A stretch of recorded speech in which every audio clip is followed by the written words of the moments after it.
gentlemen. You know, I always like to take this opportunity to talk about myself. The man of the hour.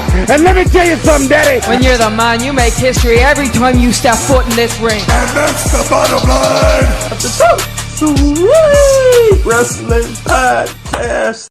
Ladies and gentlemen, welcome to episode 66 of the 2SWP Wrestling Podcast. Yes, indeed, ladies and gentlemen, Money in the Bank breakdown. We gotta hop into that later on in the show. We have some topics to get into as well. AEW, TNT, Bray Wyatt, Triple H being frustrated. It's a packed show today, so we're not going to waste any time. You can find all my links to this podcast at linktr.ee/2SWPod. That is linktr.ee/2SWPod. Feel free to leave me a review on iTunes, follow on YouTube, Periscopers, follow on Twitter and Periscope as well. Twitter at 2SWPod and at OMG Corey B. So we're gonna hop right on into this thing. We're gonna start with best thing, funniest thing.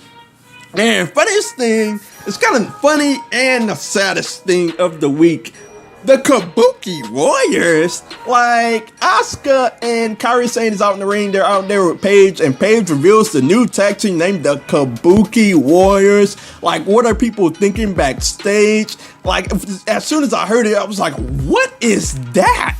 Like, I do not like the name whatsoever. It's another list right down of bad tag team names. Like, I remember back in the day, man, it wasn't perfect, but we had good tag team names. The Steiner Brothers, Harlem Heat, even Demolition. Like, now we got the Viking Experience and the Kabuki Warriors. My goodness, I don't like it, but I wish the best for the girls. Best thing of the week is the reaction I have seen from AEW being on TNT, the reaction from the fans, the reaction from my fellow compadres, podcast compadres on Twitter, just everywhere from wrestlers to seeing this deal, seeing wrestling come back on TNT. I'm about to hop into that story more later on in this podcast, but it was phenomenal. It was the best thing of the week. So, we're going to hop into number one spot, looking at the number one things in and out of the wrestling ring. Today, it is the number one connection, the number one spot, and the number one match of the week. So we're going to hop right on into it. The number one connection of the week, Becky Lynch and Seth Rollins, the Man versus the Beast Slayer. They are connected now. So we got people going, okay, is it the man's man? Who's the man of the relationship?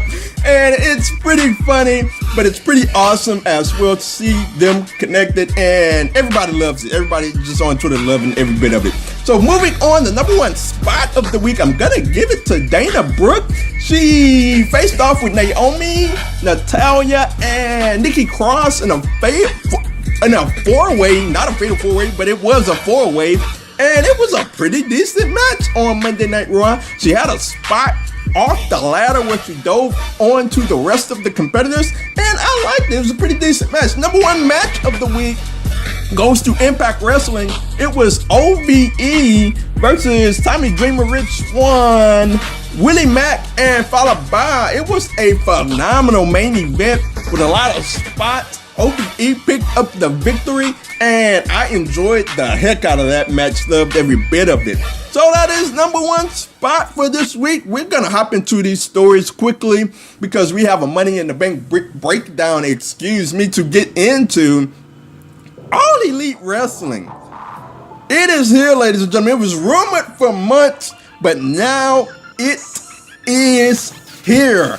They have made the announcement that they will be on TNT. Actually, TNT themselves made the announcement, and I gotta say that I am so pumped up for this. Like, TNT, I'm on Twitter yesterday, and I see TNT Drama with the ode to Ted Turner. We're back in the wrestling business. And I gotta say that I was just so excited to see this. It is gonna be a phenomenal deal. And just looking at the press release, boy, they went all for it when we talk about All Elite Wrestling TNT. Less scripted. We're gonna offer a less scripted, soapy drama and more athleticism. Thank you. And real sports analytics, bringing a legitimacy to wrestling. Like, man, That's what you gotta be. You gotta be an alternative. Cody Rhodes said he wanted to be an alternative. That's the word they're going with. And I just said last week, and I'm gonna bring up last week's podcast a lot in this podcast. I just said last week that Raw could be good if they were focused on the sporting aspect of wrestling. And here All Elite says they will be focused on the sporting aspect of wrestling. I cannot be any more happy about that. So what it means for pro wrestling is that it is a huge deal. I cannot overstate enough what this means for professional wrestling. Another wrestling company is on a major television network for the first time since 2001. And it's back on TNT. For ironic sake, like, who would have thought that years ago that wrestling would be back on TNT? And it is a huge deal, not only for my selfish reasons that I always wanted to see another wrestling company get back on major television. Like, Impact was on Spike, but Spike wasn't as major of a company as TNT is. So I've always wanted to see this because I love the old days when WCW was on TNT, when we had two companies on major television network, when we had ECW kicking around. I love that. And I've always said from the start that this generation doesn't know the best of wrestling. And I've said that because they wouldn't know unless another wrestling company actually got on major television and did great for themselves. Then they would know how crazy and how great wrestling was back, and they would just get a sliver of how great it was back in the 90s. So I'm happy for this younger generation to get a chance to see that, to have a legitimate alternative on a major wrestling network.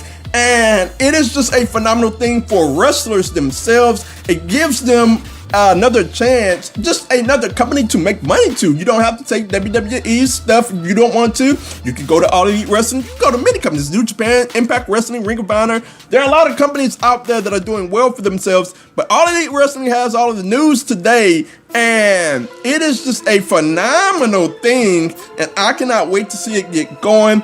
And looking at this press release even further, says other innovations include introducing statistics to wrestling for the first time ever, tracking each competitor's wins and losses as the wrestlers pursue championships, analyzing their moves, assessing damage to their opponents, and providing insights into their winning streaks. Man, I gotta say, I don't know how they're gonna keep up with that when you talk about a sport that is 52 weeks a year, but I find it very exciting. Like, that is something that would have never entered my mind as far as the sport of professional wrestling goes. I am very excited about that, and very excited to see if they can keep that up. Now, that was a huge conversation going back and forth about the TV rights. You had John McMullen come out and say that it is an unprecedented deal for a startup company. He said it was confirmed from a source on the television side that there are no right fees, but he went on to talk about how great of a deal it was for All Elite Wrestling. Then Brian Alvarez came back and denied that, and then McMullen came back and denied the denial. So we came back, and it was on the Wrestling Observer newsletter that Dave Meltzer talked about this more. He talked about the ad revenue and how it would be a split with the downside for AEW and TNT. Pretty much he said that it would all rely on the ratings and what type of ratings they could get for the company and for the television network. So he also went on to say that AEW believes that this will be profitable for them by 2020. So it is very interesting. TNT is available in just under 90 million homes. That's just about the same as USA. So they're on a phenomenal television network. I don't think they have to pull in phenomenal ratings on a consistent basis. That's just my opinion. They just have to pull in consistently decent to good ratings every week, just to show that, you know what, this is the real deal. So I'll be interested to see how that turns out going forward. And lastly, pretty good for a t-shirt company, is it? Pretty good for a pissant company, is it? I don't know what a pissant is, but look, we had all the haters like I've been telling y'all for months now. Y'all better stop making definitive statements on this because we don't know how big it'll be. We don't know how small it'll be. Now they have a legitimate television company on their hands. So moving on, we move on to Bray Wyatt an interesting turn, a phenomenal turn in the Firefly Funhouse series. And I gotta say that I hadn't been very interested in it, but it took a good turn this week. Bray Wyatt turns to the dark side, and everyone is excited about it. And even when I saw it, I was excited about it. I was like, okay, I can dig this. Like I said, I didn't like it, but I've always had trust in Bray Wyatt to turn chicken, you know what, into chicken salad. So he did it, and everyone is excited, but I'm just sitting there like, man, I didn't got excited about Bray Wyatt like 1,000 times. And every time it's like, well, that didn't work out. So I am cautiously excited about this. Like, we'll see how it turns out. I'm not about to get very excited about it. I'm just going to wait back and see. It is a phenomenal time. I'm very interested to see where it goes, but I'm not getting excited until something big happens for Bray Wyatt as far as storyline turns. Let's see if they actually go there with Bray Wyatt, because the problem with Bray Wyatt is that they always get him on the edge, and even when they gave him the championship, they flushed the storyline down the line. They'll get him on the edge doing something, then they'll pull him right back down, or he'll do something great and they'll pull him right back down. We'll see if they pull him right back down again, or they let him go with it going forward. So moving on, man, quite the insane story came out, man, about Triple H being the most frustrated person in the locker room. And I gotta say that I found this very shocking, man. A listener called into Wade Keller's Pro Wrestling Post Show claiming to have ties to WWE writers, and man, he just let it rip. Close friend of 3 current WWE writers. The transcript comes from WrestlingNews.co, and I'm just gonna get into some of the context here, because the context is just downright unbelievable here. Said WWE's problems are not the fault of the writers. No one should rip on WWE creative. They have brilliant and unbelievable cool ideas, but he said that they are not writing for an audience of many, they're writing for an audience of one.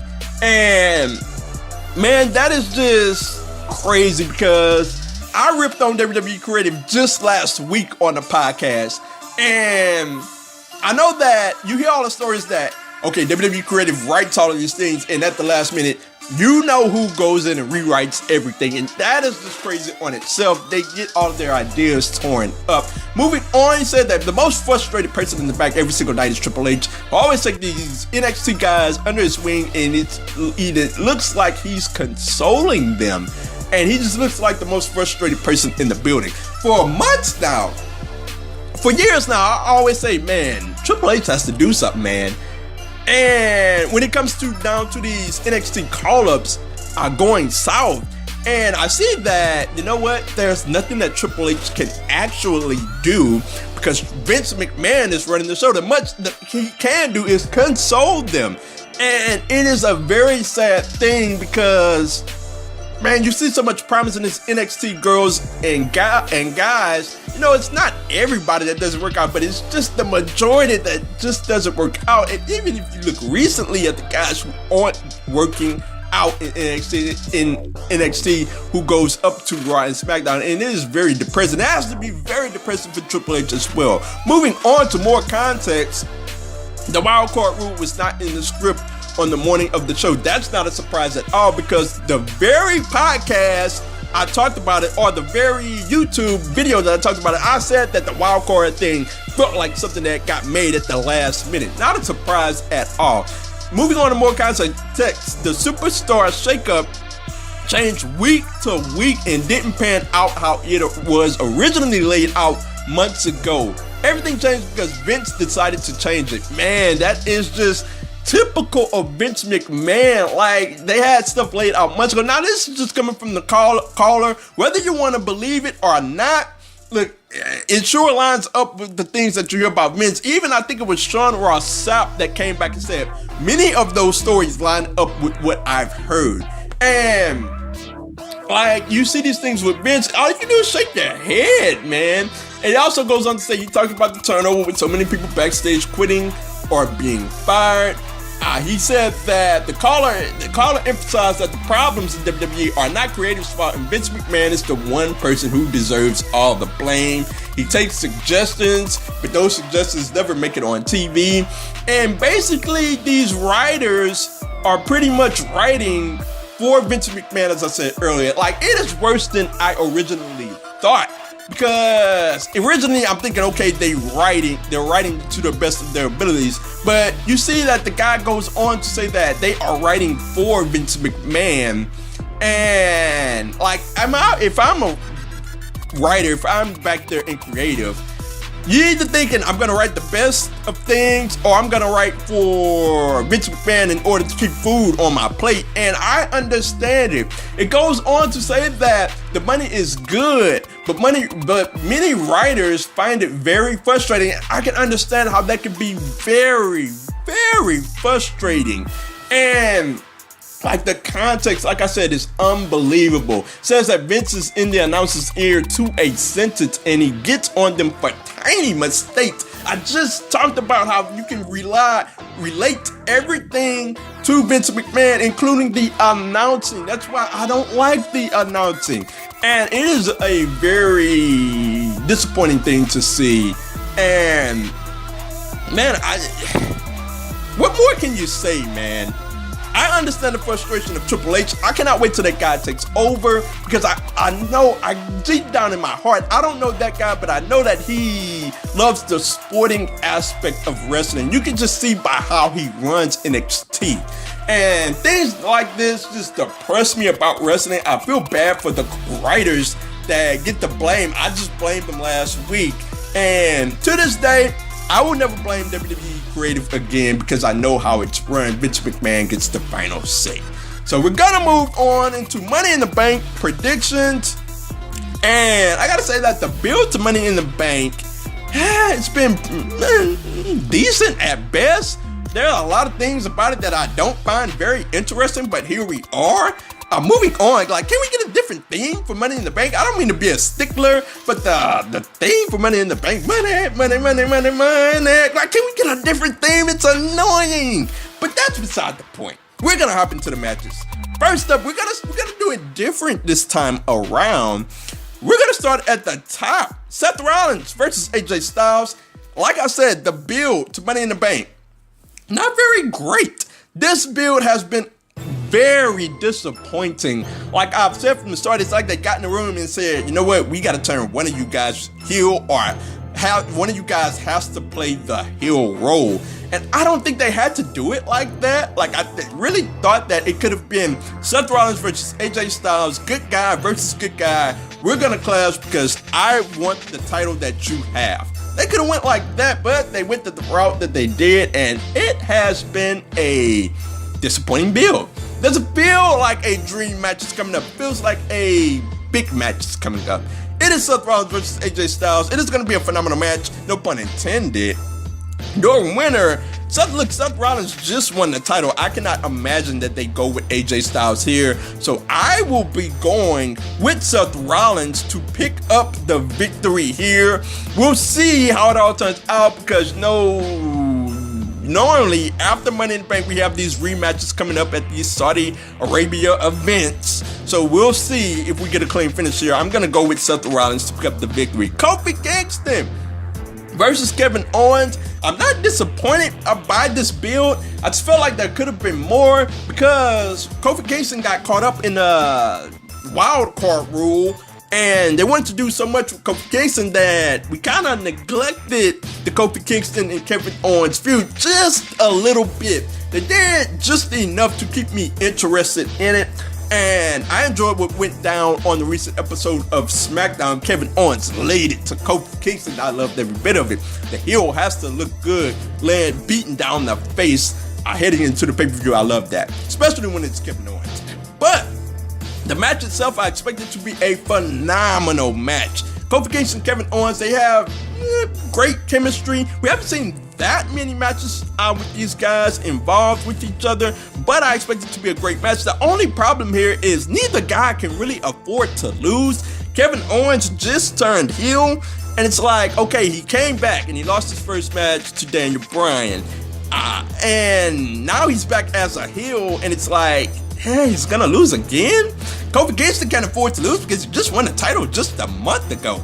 But my winner here is Kofi Kingston. Moving on, we got the champ Becky Lynch versus Lacey Evans. Becky Lynch has 2 matches, and this feud with Lacey Evans, I haven't really been able to get into either feud, Becky Lynch versus Lacey Evans or Becky Lynch versus Charlotte Flair, because they're trying to run 2 feuds at one time, and like it divides my attention to be able to get into either feud.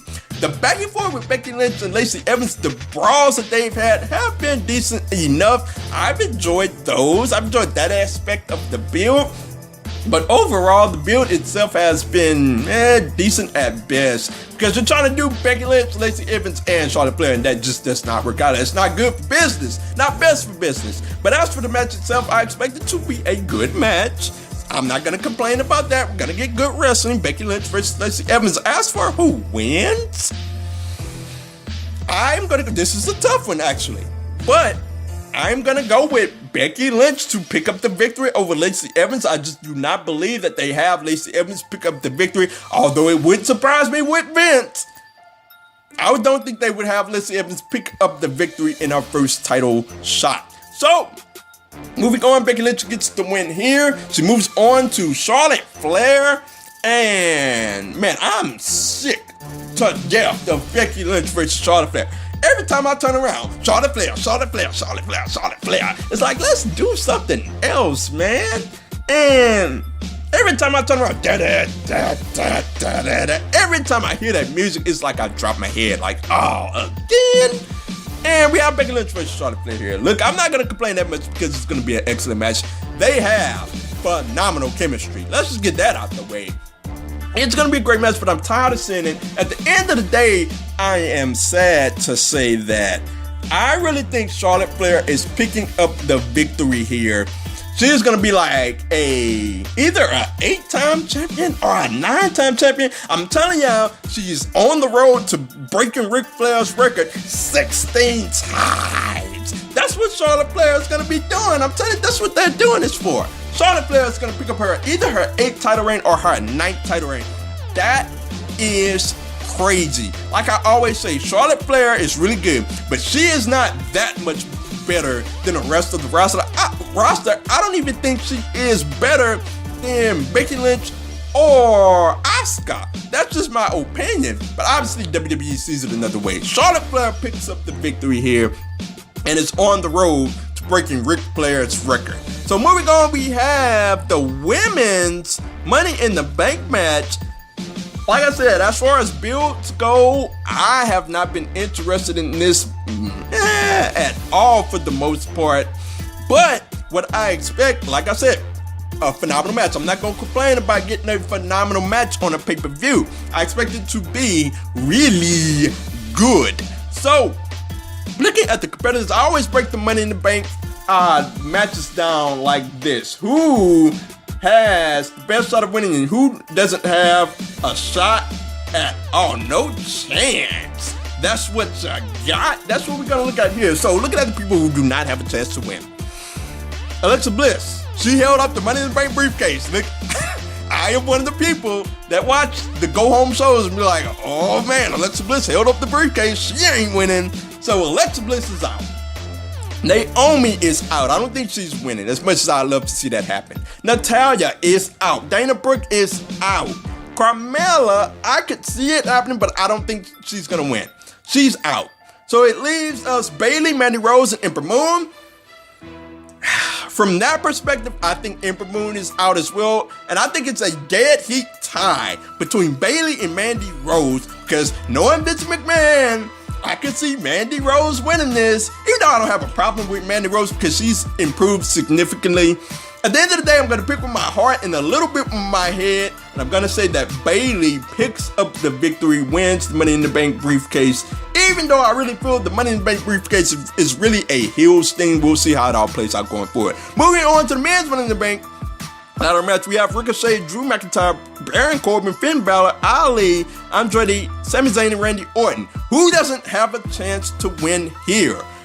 Ricochet doesn't have a chance, as much as that hurts my heart. He is just another guy with the way that they've booked him. I've really enjoyed the build here. There's some things that I've enjoyed. I enjoyed the match between Finn Balor, Ali, Andrade, and Randy Orton. That was a phenomenal match. I've enjoyed some things about this build, but Ricochet doesn't have a chance to win here. Balor is Intercontinental Champion. He will not win here. Andrade will not win because he has a feud going on with Finn Balor, which I expect to continue past Money in the Bank. Sami Zayn will not win here because I just do not believe they trust him like that.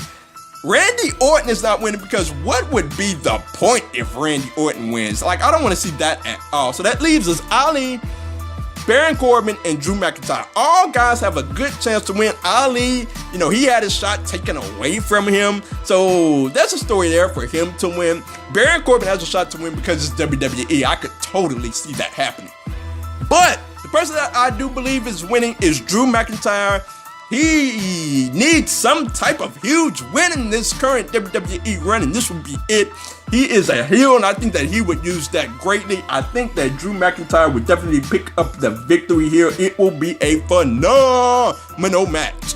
So, moving on, we have Roman Reigns versus Elias. Another build that I have no interest in because they have Roman Reigns in this feud with Elias and Shane, and they have Shane feuding with Roman Reigns and The Miz, and I can't get caught up into any of those builds because they're trying to do two things at once, much like the Becky Lynch feuds that they have going on. But at the end of the day, who picks up the victory here? Obviously, Roman Reigns is picking up the victory here. He will pull out the victory, and I would love to see Elias win because he needs a huge win himself. But at the end of the day, the big dog is putting out the victory. Next up, we have The Miz versus Shane McMahon in a steel cage match. I am sick to death of this feud. Also, I can't get into it as well. Shane McMahon is doing different things with different people. Can't get interested in it. But it should be a decent match. We got the steel cage stipulation on it. So I am looking forward to it. At the end of the day, The Miz will pick up the victory here. And this will be the end of this feud. Back in my day as a youth, the steel cage match used to be the feud ender. That's just my take on it. So this is going to be the end of this feud. The Miz will pick up the win. Hopefully we don't see Shane McMahon back in a ring anymore. Moving on to the United States Championship match, Samoa Joe versus Rey Mysterio. I enjoyed the storyline that they have going on with Samoa Joe and Dominic. I think it's a very good way to go. And looking at this feud, Rey Mysterio picked up the win at WrestleMania, and I have Samoa Joe picking up the victory here. So, and I expect it to be a phenomenal match, by the way. So, moving on, we have the SmackDown Tag Team Championships on the line. Daniel Bryan and Rowan versus the Usos, and this is going to be on the kickoff show, and I'm just sitting there like, why are the Usos getting a tag team title shot, man? Like, can it be a SmackDown team that gets a shot at the champs the very first time? Look, I'm not going to complain about good wrestling being on a pay-per-view. I said that before, but I will complain in the fact that, man, why is this on a kickoff show? And why are the Usos the one getting the first tag team title shots? It's going to be a phenomenal match, but the result is obvious here. Daniel Bryan and Rowan picks up the victory here. And moving on, the Women's Tag Team Championship match, the Iconics versus Asuka and Kairi Sane. I have no interest in either of these teams. The Iconics have gone down to nothing. So, looking at this match, Asuka and Kairi Sane are winning here. They just got the new tag team name. They're trying to build them up. I don't have interest in them, but they're trying to build them up. They're going to pick up the win here. Hopefully they actually do something with them after they pick up the victory here. So moving on to the final match, Tony Nese versus Arya Daivari. This is going to be a phenomenal match. Arya Daivari earned this title shot by beating Oni Lorcan. So at the end of the day, if Tony Nese, had he not won that title, just last month, I would pick Daivari, but Tony Nese will pick up the victory here. So that is the matches for Money in the Bank. Let me know your thoughts. What do you think about Money in the Bank going forward? Who do you have winning? Let me know all of your thoughts at 2SWP and at OMG Corey B on Twitter.